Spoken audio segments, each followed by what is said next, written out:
स्थानिक स्वराज्य संस्थांच्या निवडणुकांसाठी भाजपकडून निवडणूक प्रमुख आणि निवडणूक प्रभारींची नियुक्ती। ठाणे जिल्ह्याच्या निवडणूक प्रभारीपदी गणेश नाईक, शिंदे विरुद्ध नाईक संघर्ष आणखी पेटण्याची शक्यता।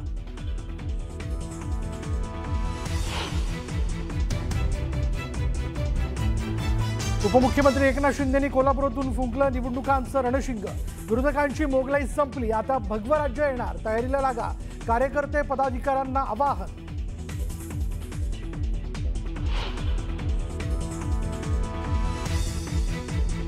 जोपर्यंत कर्जमाफी नाही तोपर्यंत सरकारला मत देणार नाही, असे बोर्ड गावागावात लावा। मराठवाड्याच्या दौऱ्यावर असलेल्या ठाकरेंचं आवाहन, तर दगाबाज सरकारशी दगाबाजी केली पाहिजे म्हणत हल्लाबोल।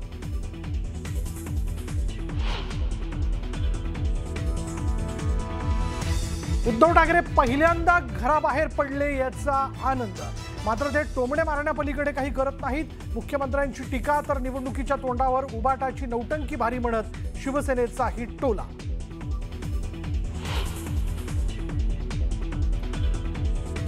नागपूर अधिवेशनाआधी सरकारी बंगल्यांच्या दुरुस्तीसाठी कोट्यवधींचा खर्च, शेतकऱ्यांना मदत सोडून बंगल्यावर खर्च का?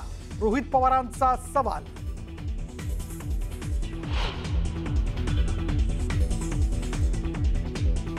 ब्राझिलियन मॉडेलचं हरियाणात 22 ठिकाणी मतदान, अनेक याद्यांमध्ये एकाच फोटोचा शेकडो ठिकाणी वापर, तर हरियाणात चोरीचं सरकार। राहुल गांधींचा भाजपवर सनसनाटी आरोप।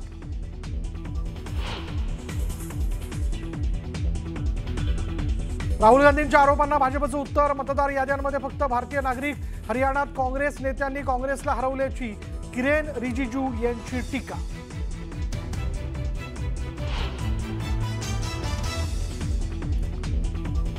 त्रिपुरारी पौर्णिमेचा देशभरात उत्साह, काशीत महाआरती संपन्न, तर देहू आणि दगडूशेठ गणपती मंदिरावर दिव्यांची रोषणाई।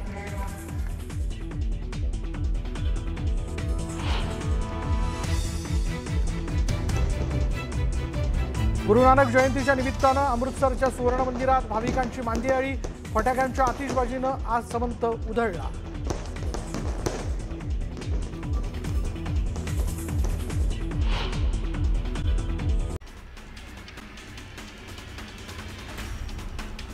मनसे अध्यक्ष राज ठाकरे उद्या पुणे दौऱ्यावर आहेत। उद्या मनसेची पुण्यात बैठक होणार आहे। पदाधिकाऱ्यांशी राज ठाकरे संवाद साधणार आहेत। स्थानिक स्वराज्य संस्थांच्या निवडणुकीचे बिगुल वाजताच राज ठाकरेंनी दौऱ्याला सुरुवात केली। उपमुख्यमंत्री एकनाथ शिंदे बिहारच्या दौऱ्यावर जाणार आहेत। 7 आणि 8 नोव्हेंबरला शिंदे बिहार दौऱ्यावर असतील। ते बिहार निवडणुकीसाठी एनडीए उमेदवारांच्या प्रचारासाठी सभा घेणार आहेत। उपमुख्यमंत्री एकनाथ शिंदेंनी कोल्हापुरातून स्थानिक स्वराज्य संस्थांच्या निवडणुकांसाठी रणशिंग फुंकलंय। विरोधकांची मोगलाई संपली, आता भगवं राज्य येणार, 3 डिसेंबरला दिवाळीपेक्षा मोठे फटाके फुटणार असा विश्वास व्यक्त करत स्थानिक स्वराज्य संस्थांवर महायुतीचाच भगवा फडकणार असं ते म्हणाले। कर्जतमधील शिवसेना युबीटी आणि राष्ट्रवादीच्या युतीमध्ये सुनील तटकरेच सूत्रधार असल्याचा घणाघात शिवसेना आमदार महेंद्र दळवींनी केलाय। तटकरे महायुती सरकारचा फायदा घेत आहेत, खोटं बोलून त्यांनी घराणेशाही वाचवली असा आरोप महेंद्र दळवींनी केला। राष्ट्रवादीचे कार्यकर्ते निवडणुकीसाठी सज्ज झालेत। पुढील 3 दिवसात निवडणुकीबाबत चर्चा होईल असं सुनील तटकरेंनी स्पष्ट केलं। मंगळवारी महायुतीच्या समन्वय समितीची बैठक होणार आहे। युतीबाबत चर्चा होणार असल्याची माहितीही तटकरेंनी दिली। वाशिम जिल्ह्याचे पालकमंत्री दत्तात्रय भरणेंनी आगामी नगर परिषद आणि जिल्हा परिषद निवडणुकीच्या अनुषंगानं राष्ट्रवादी काँग्रेसच्या प्रमुख पदाधिकाऱ्यांची आढावा बैठक घेतली। यावेळी कार्यकर्त्यांनी पालकमंत्री भरणेंना एकला चलोची भूमिका घेण्याचा आग्रह केला। मात्र महायुतीचे तिन्ही नेते जे ठरवतील त्यानुसार निवडणुका लढवायच्या आहेत असं मंत्री दत्ता भरणेंनी कार्यकर्त्यांना सांगितलं। रत्नागिरी जिल्ह्यातील भाजपचे जिल्हाध्यक्ष राजेश सावंत यांनी राजीनामा दिला।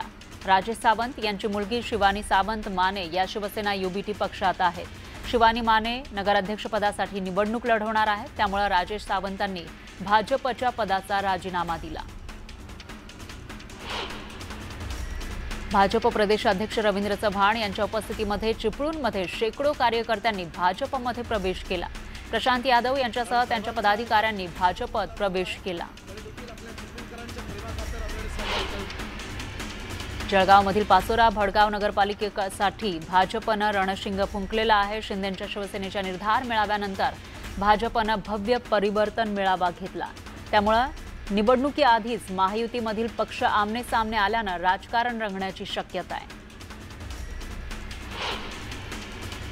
वाशिम जिल्हा परिषदेच्या 52 जागांसाठी आगामी काही दिवसात निवडणूक होणार आहे। जिल्हा परिषदेचे अध्यक्षपद अनुसूचित जमातीच्या महिलेसाठी राखीव आहे, तर अनुसूचित जातीसाठी 11, अनुसूचित जमातीसाठी 4, मागास प्रवर्गासाठी 14 आणि सर्वसाधारण प्रवर्गासाठी 23 जागा राखीव असतील। स्थानिक स्वराज्य संस्थांमध्येही एका विचाराचं सरकार हवं असल्याचं वक्तव्य रवींद्र चव्हाणांनी केलं, तर नागरिकांच्या समस्या समजून उपाय शोधण्याचं आवाहन पदाधिकाऱ्यांना केलं।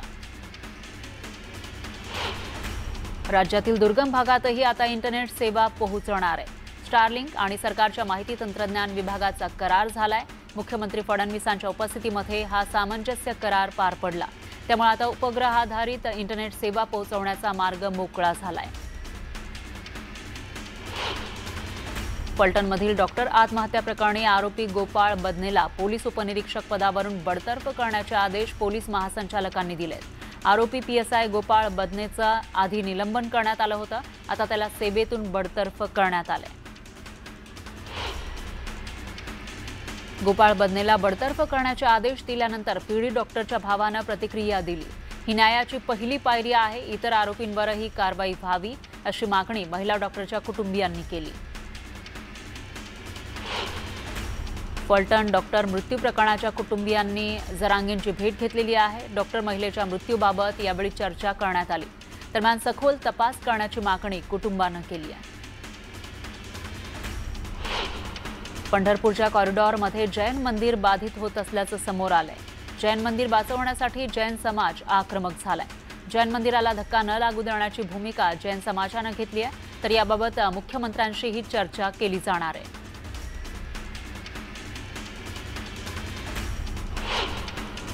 मेळघाट मतदारसंघाचे भाजप आमदार केवलराम काळेंची नाशिकच्या आदिवासी विकास महामंडळाच्या संचालकपदी बिनविरोध निवड झाली आहे। आमदार काळे चौथ्यांदा संचालक झाले। आदिवासी शेतकऱ्यांकडून आमदार काळेंचं अभिनंदन करण्यात आलं। महाराष्ट्र राष्ट्रीय विधी विद्यापीठाच्या नवीन कॅम्पसचं भूमिपूजन पार पडलं। या कार्यक्रमाला सरन्यायाधीश भूषण गवई, मुख्यमंत्री फडणवीस उपस्थित होते। दरम्यान सरन्यायाधीश भूषण गवई यांचा कार्यकाळ 23 नोव्हेंबरला संपणार आहे, त्यामुळे त्यांचा यावेळी सत्कार करण्यात आला। मुंबई हायकोर्टाच्या नव्या इमारतीचा भूमिपूजन सोहळा पार पडला। देशाचे मुख्य न्यायाधीश भूषण गवई यांच्या हस्ते भूमिपूजन झालं। वांद्रे परिसरामध्ये मुंबई हायकोर्टाची नवी इमारत उभी राहणार आहे। ठाकरेंच्या शिवसेनेच्या कार्यकर्त्यांनी रवींद्र धंगेकरांची भेट घेतली। यावेळी कार्यकर्त्यांनी अहिल्यानगरमधील जैन समाजाच्या जागेचा विषय धंगेकरांना समजावून सांगितला। दरम्यान उद्या रवींद्र धंगेकर आणि ठाकरेंच्या शिवसेनेचे कार्यकर्ते धर्मादाय आयुक्तांना भेटणार आहेत। कोल्हापुरात मुख्यमंत्री फडणवीसांचं भाषण सुरू असताना स्वाभिमानी शेतकरी संघटनेच्या कार्यकर्त्यांनी गोंधळ घातला। दरम्यान अनिल उपाध्याय नावाच्या व्यक्तीला पोलिसांनी ताब्यात घेतलं। मुंबईत 6 डिसेंबरला महापरिनिर्वाण दिनानिमित्त रेल्वे गाड्यांना अतिरिक्त कोच जोडण्याची मागणी करण्यात आली आहे। अण्णा बनसोडे यांनी रेल्वे मंत्र्यांकडे ही मागणी केली आहे। प्रवाशांची गैरसोय टाळण्यासाठी त्यांनी ही मागणी केली। हरियाणा विधानसभा निवडणुकीत मोठा घोळ झाला। हरियाणा मध्य प्रदेशमध्ये मतचोरी पकडली गेली असं राहुल गांधी म्हणाले। हरियाणात काँग्रेसचा विजय पराभवात बदलण्यात आला। प्रत्येकी 8 मतदारांमागे 1 बोगस मतदार आहे असा दावा राहुल गांधींनी केला। ब्राझीलच्या मॉडेलनं हरियाणामध्ये मतदान केलं। 22 जागांवर वेगवेगळ्या नावांनी एका मुलीनं मतदान केलं असा आरोप राहुल गांधींनी केला। ब्राझीलच्या मॉडेलचा फोटो मतदार यादीत कसा आला असा सवाल राहुल गांधींनी उपस्थित केला।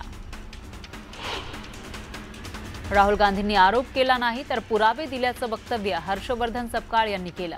एवढा मोठा दस्तऐवज ठेवल्यावरही आयोग जागं होत नसल्याची टीका त्यांनी केली। बीड जिल्ह्यातही केंद्रीय पथकानं नुकसानग्रस्त भागाची पाहणी केली। यावेळी पथकानं लिंबारुई गावातील नुकसानीची पाहणी केली।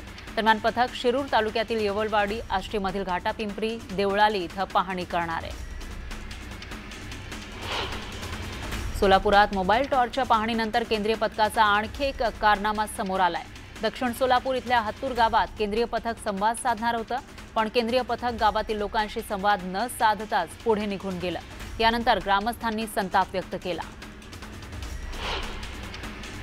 केंद्रीय पथकानं सोलापूर जिल्ह्यातील मोहोळ तालुक्यातल्या सीना नदी परिसरामध्ये रात्री बॅटरीच्या उजेडात पाहणी जरी केली असली तरी ते पथक येणं महत्त्वाचं आहे। या पथकानं सकाळपासून पाहणी सुरू केली होती।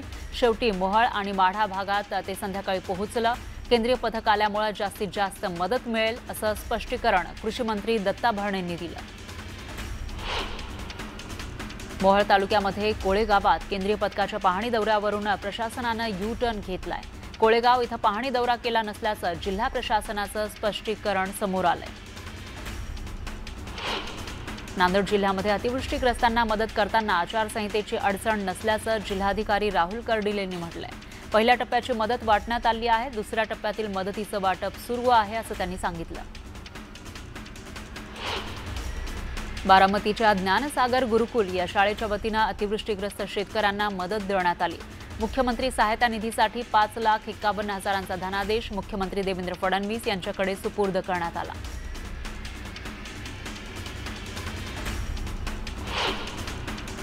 उद्धव ठाकरे मराठवाड्याच्या दौऱ्यावर आहेत। त्यांनी थेट शेतकऱ्यांच्या बांधावर जाऊन शेतकऱ्यांच्या व्यथा जाणून घेतल्या।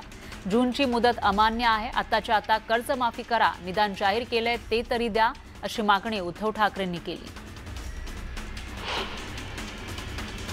कर्जमुक्तीबाबत ठाकरेंनी सरकारच्या अभ्यास धोरणावर चांगलेच खडे बोल सुनावले। दिवाळीच्या आत मदत मिळणार होती, पण दिवाळी गेली, तुळशीचं लग्नही झालं, तरी सरकार फक्त पंचांग आणि मुहूर्त बघतंय, मदत मात्र ठणठणाट, असा उपरोधिक टोला ठाकरेंनी लगावला। उद्धव ठाकरे पहिल्यांदाच घराबाहेर पडले, त्यांचा याचा आनंद आहे, मात्र टोमणे मारण्यापलीकडे ते काही करत नाही, असा टोला मुख्यमंत्री फडणवीसांनी लगावला। तर महाराष्ट्राची जनता महायुती सोबत आहे, आगामी निवडणुकीत तिन्ही पक्ष एकत्र राहतील, असं वक्तव्य त्यांनी केलं। उद्धव ठाकरेंचा दौरा हा पिकनिक दौरा असल्याचं वक्तव्य प्रतापराव जाधव यांनी केलं। ज्यांना शेतातलं काही कळत नाही त्यांच्या दौऱ्याला काही महत्त्व नसल्याचा टोला त्यांनी लगावला। शेतकऱ्यांची फसवणूक झाली, ही उद्धव ठाकरेंची तीच कॅसेट जुनी झाल्याचं म्हणत श्रीकांत शिंदेंनी टीका केली। तर टेप दररोज लोकांना ऐकायला आवडत नाही, असंही ते म्हणाले। बीडमध्ये उद्धव ठाकरेंच्या दौऱ्यावेळी स्टेजवरून उतरताना खैरेंचा तोल गेला।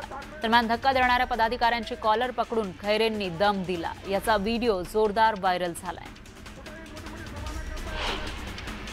शिरूर तालुक्यातील पिंपरखेडमध्ये एका बिबट्याला ठार करण्यात वन विभागाला यश आलंय।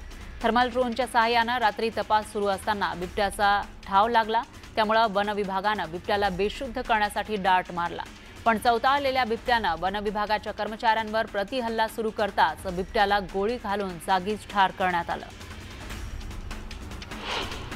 पुण्याच्या पिंपरखेडमध्ये ठार केलेल्या बिबट्याच्या पायाचे ठसे आणि मृत रोहन बोंबे याच्यावर हल्ला झाल्या ठिकाणी आढळलेल्या बिबट्याच्या पायांचे ठसे एकमेकांशी जुळल्यानं हाच नरभक्षक बिबट्या असल्याचं वन विभागाचं म्हणणं आहे।